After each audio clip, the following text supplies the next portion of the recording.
আসসালামু আলাইকুম। আজকে একটি সুন্দর একটি গল্প বলার জন্য আসছি। ধৈর্য সহকারে গল্পটা শুনে যাবেন, অবশ্যই কাজে আসবে। আপনার ছেলের জন্য কাজে আসবে। এক ছিল শিল্পপতি, ওনার একটি সন্তান ছিল, অটাল টাকা পয়সার মালিক। এই শিল্পপতি হঠাৎ টাকা দিতে দিতে ছেলেকে প্রতিদিনই 10,000 20,000 করে টাকা দিত, আর ছেলে মজমস্তি করতো, বন্ধুবান্ধব নিয়ে উড়াইতো, আবার প্রতিদিন সকালে আবার টাকা খুঁজতো 20,000 10,000 দিতে দিতে হঠাৎ এই শিল্পপতি বলল যে, বাবা তোমাকে প্রতিদিন এত টাকা করে দিচ্ছি, তোমাকে আজকে একটা আমার শর্ত মানতে হবে। কোনোদিন শর্ত দিয়ে নেই, শর্তটা মানতে হবে। ছেলে বলল যে, বাবা তুমি তো প্রতিদিনে আমাকে যত খুঁজি ততই দাও, কিন্তু আজকে তোমার কী শর্ত?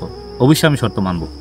বাবা তুমি যে টাকা নাও, টাকা কিন্তু আমি রোজগার করি, আর আমার এই বিশাল টাকা আছে বিদায় তুমি খরচ করতেছো, কিন্তু আজকে তোমাকে শর্ত দিচ্ছি, আজকে সারাদিন তুমি পরিশ্রম করে আমার জন্য কিছু টাকা নিয়ে আসো। তুমি নিজে পরিশ্রম করে, কারোর কাছ থেকে ধার আনতে পারবে না, কোনো কিছু বিক্রি করতে পারবে না, নিজে পরিশ্রম করে যত টাকাই পারো তুমি আজকে সারাদিনে নিয়ে আসো আমার জন্য। এই শর্তটা তুমি আমার মানো। এই শর্ত শুনে ছেলে ঘর থেকে বের হয়ে তখন টাকার ধান্দায় চলে গেল। হঠাৎ যেতে যেতে টাকা রুজির সন্ধানে সারাদিন ক্লান্ত হয়ে ঘুরতেছে, টাকা পাইতেছে না। তারপর হঠাৎ দেখে একটা ছেলে একটা ব্রিজের মধ্যে রিক্সা ঠেলতেছে। তখন রিক্সা ওলাকে জিজ্ঞেস করলো, ভাইজান কত টাকা দেয় সারাদিন রিক্সা ঠেললে? 2 টাকা 5 টাকা করে দেয় রিক্সা ঠেললে। তখন ছেলেটি রিক্সা ঠেলা লেগে গেল। কয়েকটি রিক্সা ঠেলার পরে উনি ক্লান্ত হয়ে গেল, শরীরের ঘাম ভিজে গেছে সারা শরীর। প্রায় 30 টাকার মতো রুজি করলো। এই 30 টাকা নিয়ে উনি ঘরে গেল, গিয়ে বাবাকে চিৎকার করে বুকে জড়িয়ে ধরে বলল, বাবা এই দেও, এই নাও তোমার জন্য আজকে টাকা নিয়ে আসছি, সারাদিনের আমার পরিশ্রমের টাকা 30 টাকা। তখন বাবা ছেলেটিকে চুমু দিয়ে জড়িয়ে ধরলো যে, বাবা 30 টাকা রুজি করে আনছো, আচ্ছা সমস্যা নাই, চল আমরা ঘুরতে যাই। তখন এই 30 টাকা নিয়ে বাবা বাইরে গেল ঘুরতে। এক নদীর পাড়ে গিয়ে এই টাকাটা হাতে নিয়ে একটা টাকা ছুঁড়ে মেরতেছে নদীর মধ্যে। তখন ছেলেটি বলল, বাবা তুমি কি করতেছো? এত কষ্ট করে আমি টাকা রুজি করে আনলাম এই 30 টাকা, আর তুমি নদীতে ফেলতেছো। বাবা দেখ আমি কি করি।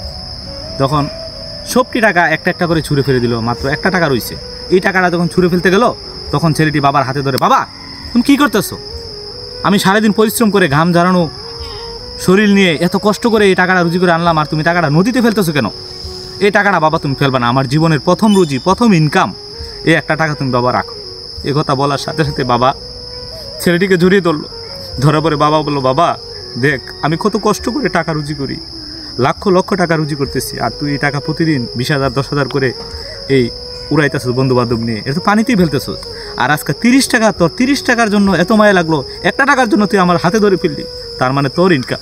তো বাবা আমিও তো ইনকাম করি সারাদিন, এই ইনকামের টাকা তুই সারাদিন নিয়ে খরচ কর বন্ধু বান্ধব নিয়ে, আমার কি মায়া লাগে না? এ কথা বলার পরে ছেলেটি বাবাকে জড়িয়ে ধরে চিৎকার করে, বাবা আজ আমি বুঝতে পারছি যে তুমি কী জন্য এই টাকা নদীতে ফেলছো। আমার বোঝার বাকি নাই বাবা, আমি আর কখনো তোমার টাকা নষ্ট করবো না, বিফলে ফেলবো না। আমি বুঝতে পারছি বাবা, তুমি আমাকে ক্ষমা করে দাও, আর কখনো এরকম হবে না। তো ধন্যবাদ সবাইকে। আমার এই গল্পটি যদি ভালো লাগে থাকে অবশ্যই শেয়ার করে ছড়িয়ে দেবেন। আপনার ছেলেকে শিক্ষিত করে গড়ে তুলেন, এবং সুন্দর সুন্দর গল্প শুনতে আমার পেজটি ফলো দিয়ে রাখবেন। ধন্যবাদ সবাইকে।